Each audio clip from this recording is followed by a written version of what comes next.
جو مکہ سے صحابہ آئے تھے نا، نبی پاک نے مکی صحابہ کو مدنی صحابہ کا بھائی بنا دیا.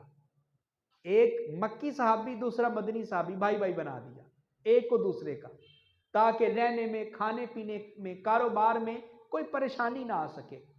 مگر حضور نے حضرت علی شیر خدا کو کسی کا بھائی نہیں بنایا. آپ کو مباخات کے رشتے میں حضور نے نہیں باندھا. حضرت علی پریشان ہوئے، کہا حضور کیا میں مومن نہیں ہوں؟ باقی سب کو بھائی بھائی بنا دیا ایک دوسرے کا، مجھے کیوں نہیں بنایا کسی کا بھائی؟ حضور نے فرمایا اے علی، اس لیے انت اخی فی الدنیا والآخرہ، باقی جو بھائی بنے ہیں وہ صحابہ آپس میں ایک دوسرے کے بھائی بنے ہیں، مگر یاد رکھو تجھے میں نے اس دنیا میں بھی اپنا بھائی بنا لیا ہے، میں نے آخرت میں بھی اپنا بھائی بنا لیا. تو دنیا میں بھی میرا بھائی ہے.